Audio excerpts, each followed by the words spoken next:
privilege of introducing Dawn Maslar. Did I pronounce that correctly? Maslar. Okay.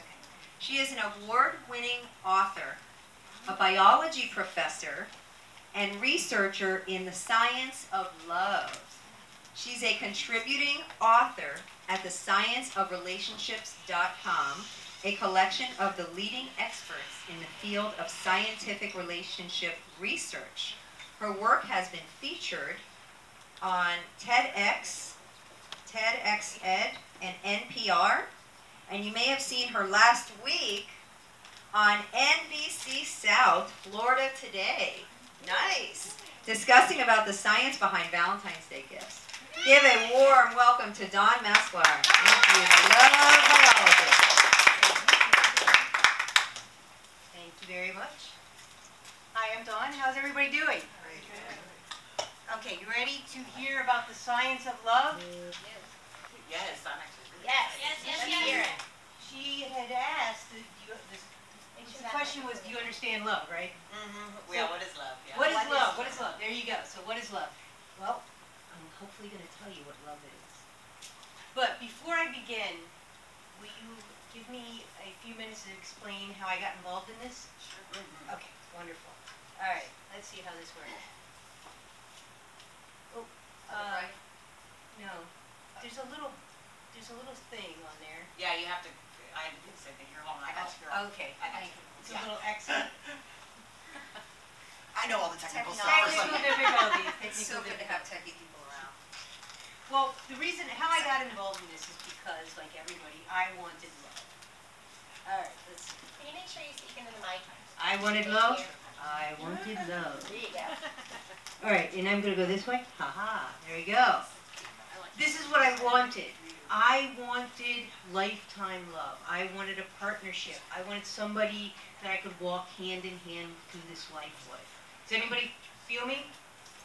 Does everybody want this? I think everybody wants this. Love is our greatest biological drive. Unfortunately, I was attracted to this. Can anybody relate to that? I was attracted to it. I was attracted to men that were wrong for me. And I'm not talking about the weekend warriors that had the Harley on the Saturday afternoon. I'm talking about the gnarly, tattooed, leather-clad, possibly non-law-abiding bikers. You know that guy, the bad boys. I was a biology professor, and I was attracted to this. The guy that I couldn't possibly bring to the science department Christmas party. You understand? So this was frustrating because I wanted to get to this. How would I get to this? So I ended up doing actually a lot of work. And it was a wonderful opportunity. I broke the bond to men that were wrong for me. And I wrote a book about it. I started speaking about it. I started doing workshops about it. And who raised their hand when they said they were one of those women that was attracted to the wrong men? Well, I was attracted to the wrong something. You're sitting next to a man. Well, when I was younger, my kid's father was younger. Who's attracted to the wrong men right now? Nobody? This one here. This one. Monica, you have the book though already. All right, if you know anybody, we've got a book for him. But here was the problem. I could break the pattern to be attracted to the men that were wrong for me, but I still was having trouble getting to this. Or I actually wasn't having trouble getting to this. I was having trouble explaining to other people how to get to this. So women would come up to me and go, okay, I've done the work. I'm attracting better men, but I'm still having trouble kind of getting to love. Can you explain to me what love is about? So I was like, of course. I'm a biology professor. I can go to the library, and I'm going to figure out love for you. And I'll get right back to you. Exactly. But I had one problem. This guy. Does anybody know who this guy is? No. His name is Senator William Proxmire. In 1975, he decided to make a name for himself by creating the Golden Fleece Award. In the Golden Fleece Award, here it is, Oh. sheath, fleece like wool. It went to wasteful government spending. Would you like to guess what the first Golden Fleece Award went to? Science. The scientific research into the science of love. The National Science Foundation, Science of Love, were studying science of love, and they gave them the Golden Fleece Award. So you can imagine, as researchers, mostly scientists are not the type of people that like to buck the system. So they're not going to run out and do research on love where it could possibly cost them their backing. So the research on love actually dropped down. It was non-existent for a long time. But there were a few people that actually did it. And that's one of the reasons why you don't hear about it. And over the time, in the last 20 years, we've really had a buildup on the research. We had to wait for Proxmire to die. And we really finally started getting a buildup on the science of love. So, are you ready? You ready? I don't hear you. You ready? Yes? Okay, let's talk about the science of love in less than 30 seconds, or 30 minutes. Okay, so the first, what I discovered was that love has 4 phases. Now, I used to think love was one thing. I would be like, oh, look, that's him, I'm in love, I got it, you know. And that biker guy, that was like, oh, I'm in love with him. That's what I thought. But what I learned was that was just phase 1. That was called attraction. My body was producing the neurotransmitter norepinephrine. It had the same effect as somebody producing a loud bang, or somebody coming through the door really quick at me. I get the sweaty palms, a rapid heartbeat. All it was is part of my fight or flight response. It's norepinephrine. It's meant to be temporary. It's just basically Mother's Nature way of telling me to pay attention. She's saying something's interesting has just entered the room. You should pay attention. But it's only the beginning. It's the very beginning of a 4-step process. The next phase is the dating process. The dating process is something I call, oh, I'm supposed to be clicking. This is the norepinephrine, it's just the attraction. And we're actually attracted mostly by our senses. It's completely not completely, but mostly subconscious. It's their smell, our eyes, our hearing, all of those are what causes the initial attraction. And then once they get close enough to investigate, then we go into the next phase, which was dating. So we go back for a second. Dating or courtship. And I'm going to talk about these phases. The third one is falling in love, something or I call losing your mind. And the 4th phase is real love. I want you to take note. Real love is number 4. It's a process, and it takes time to actually get to love. It doesn't happen automatically. So when he walked in the door and I thought I was in love, I was wrong. Love at first sight doesn't work that way. So the norepinephrine is the first one, and then dating is something I call designating a time to evaluate. Because we're building up different neurotransmitters. Now, I don't have the time to go into all of those today, but they're different for men or women. We do have one that's in common, which we're going to talk about, is dopamine. But when we're building up these neurotransmitters, actually falling in love is risky. It's very risky. So when we're building up, when we're evaluating the other person, there's a lot of subconscious, biologically instilled evaluations that we're not even conscious that we're doing. So let's talk about a little bit of the risk, and I'll explain why dating is so risky. Does anybody know this St. Valentine's Day was a week ago, so I thought I'd use a timely example. Does anybody know the history behind St. Valentine's Day? Well, before he was a saint, he was a priest during Roman times. And at the time, Emperor Claudius had said no men were not allowed to marry any longer. He wanted to conquer the world, and he wanted a strong, virile army, force. And he said men cannot get married. And what happened was that this priest said, you know, I don't agree with that, and he was secretly marrying people. He got caught, he was martyred and killed for marrying him, and that's how we got St. Valentine's Day, all because of love. But what Claudius realized, and it took many years for science to find out, was that when a man fell in love and committed to a woman, his testosterone level tanked. That's why he wasn't fierce any longer. So Claudia's like, you guys can't get married anymore, and then you'll stay mean and ornery. That's just the way I would All right, one of the other things, one of the other neurotransmitters that are involved is dopamine. And as I said, it's different for men and for women. But dopamine is the one that we have that is common. But dopamine actually is one of those ones that builds up slowly. And I hope I don't bore you. I don't give you a whole bunch of too much science today. But dopamine's the ones that builds up slowly, but we can kind of get rapid increases of dopamine. Because dopamine can have what's called the Coolidge effect, particularly in men. Now, this legend goes that Calvin Coolidge was out on a tour of a chicken farm. And he's walking along and he had his wife up ahead. And his wife sees this rooster who's doing quite amorous with his hen. And she says to the attendant, she goes, "Ooh, is that rooster like that all the time?" And the attendant says, "Yes, ma'am, all day, every day." She goes, "Really? You have to go tell President Coolidge that." So the attendant goes back to President Coolidge and he says, "Sir, your wife wanted me to point out this rooster to you." And he looks over and the rooster's having his way with the hen and he goes, "I see, son." He says, "Tell me, son, is that rooster like that all the time?" He says, "Yes, sir, all day, every day, sir." And he goes, "That's what I thought, son." He goes, "Tell me one more thing. Is it the same old hen?"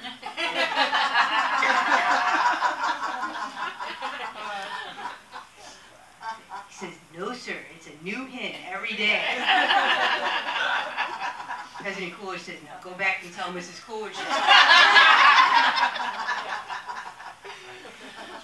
And that's the dopamine, or that's the that's the Coolidge effect that can happen in dopamine. We can see this in the lab. If I take a box of rats, female rats, and I put a male rat in, he'll have his way with all the females until the point of exhaustion. He'll be lay in the corner and roll over. They can lick, entice him, they can do all kinds of stuff to him. He's not going to do anything unless I put a new female in. That spikes his dopamine level and he's up and at him. And that's one of the reasons that men come on, some men will come on really strong in the beginning and then disappear. It's because of the Coolidge effect. But once we understand the science behind it, we can minimize our risks. And I can talk to you more about that later, but we'll talk about the rest of what's happening. So when those neurotransmitters, the ones for women and the ones for men, build up to a certain tipping point, on the other side of that tipping point is falling in love. And that's what usually everybody is talking about when they say, "I want love." They want to fall in love. I want to talk to you a little bit today about what's really happening when you fall in love. I call this the insanity phase.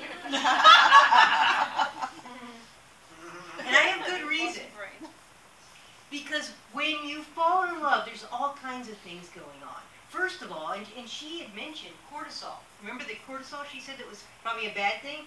Your cortisol level skyrockets. You're crazy anxious all the time. That's why you want to be around that person all the time. At the same time, your serotonin level drops. That's your happy hormone. Doesn't make sense, does it? Your happy hormone drops, but it drops to the level of someone with OCD. The obsessive compulsive disorder. That's why you're constantly looking at your phone. Did he text? Did he call? You can't get anything done at work. You're like, "I'll be right back." You're looking at your phone. You're crazy. And at the same time, as she mentioned, your oxytocin level skyrockets for both of you. That's one of the reasons why you can't get anything done.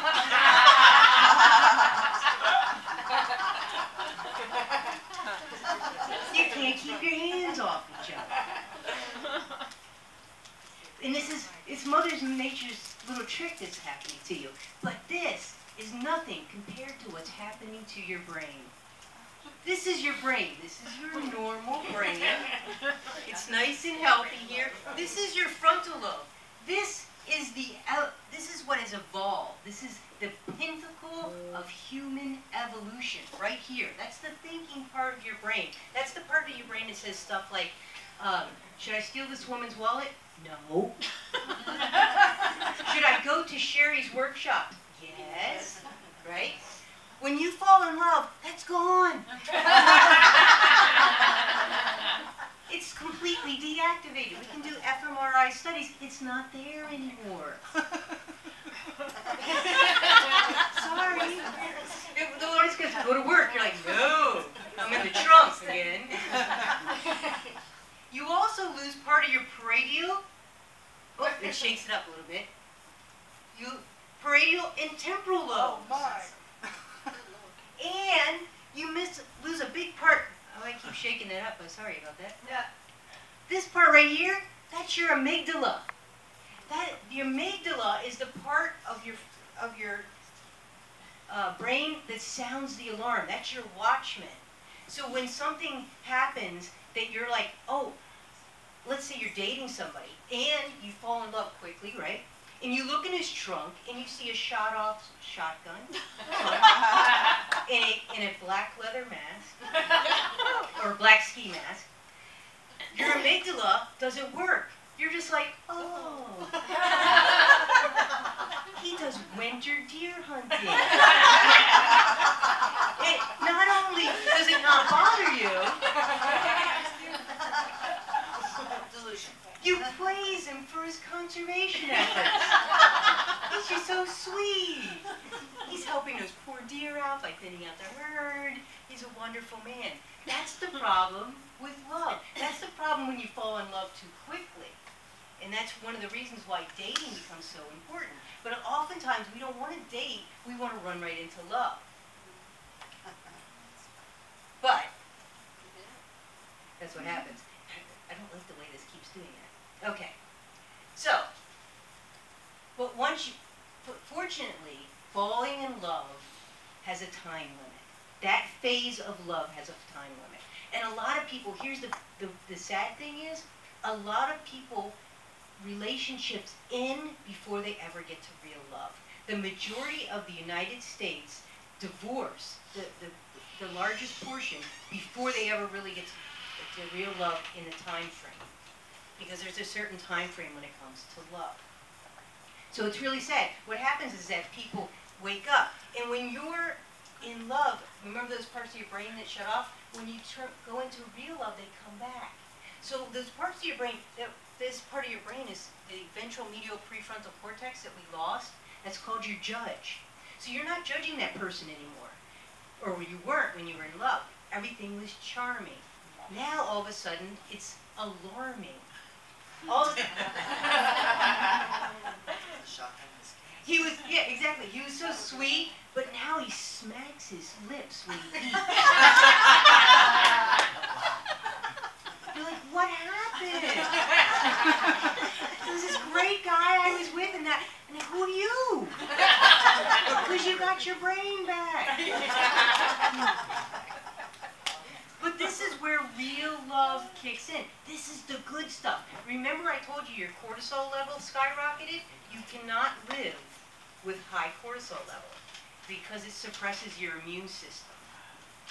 So, you can actually have high cortisol and high oxytocin, unfortunately, at the same time. That's when you're in love. That can happen. So you can get a little crazy with the sex and still be crazy with the cortisol. What was my point? The point is that you cannot survive with a high cortisol level because it suppresses your immune system. You become susceptible to things like cancer and opportunistic diseases. So Mother Nature, basically, the way I look at it is that when I was a kid, my father put me on a bicycle and took off the training wheels. And when I first started pedaling, he would run beside me until I got my balance. And that's what Mother Nature does for you when you fall in love. She's holding you in a position of telling you this is what real love looks like. Real love doesn't judge. Real love trusts. You don't have your amygdala when you fall in love. It's trusting. And when those other parts of your brain are the negative moods, so they shut those off. It's happy. It's joyous. That's what real love is. But you can't live like that. You got to go to work. You got to come back out of that. So when you go into real love, you get your whole brain back, but hopefully you take what you've learned with you. In addition to getting your brain back, now love grows into your consciousness.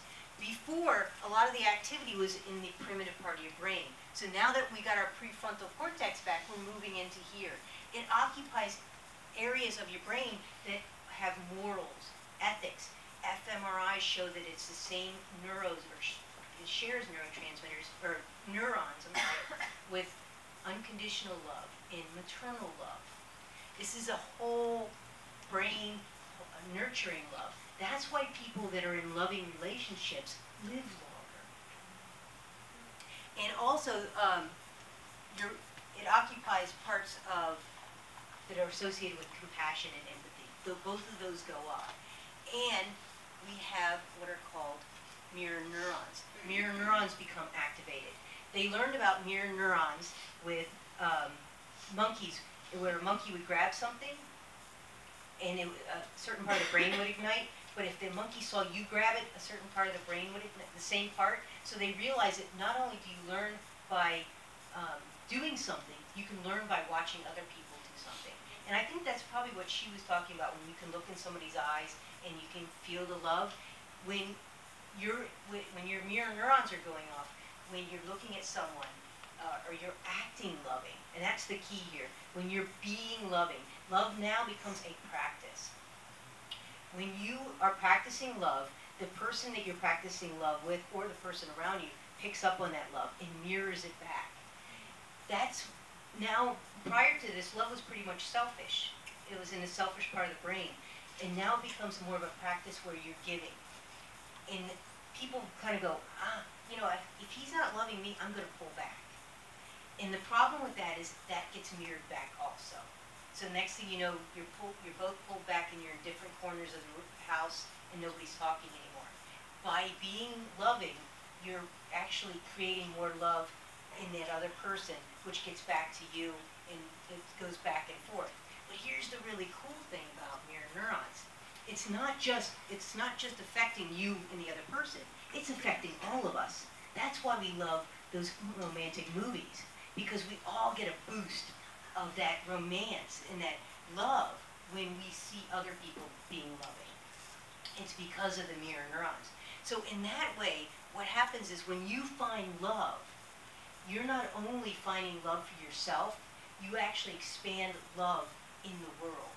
You're expanding love to everyone else. And that makes love not only your strongest biological drive, it actually makes it your biggest responsibility.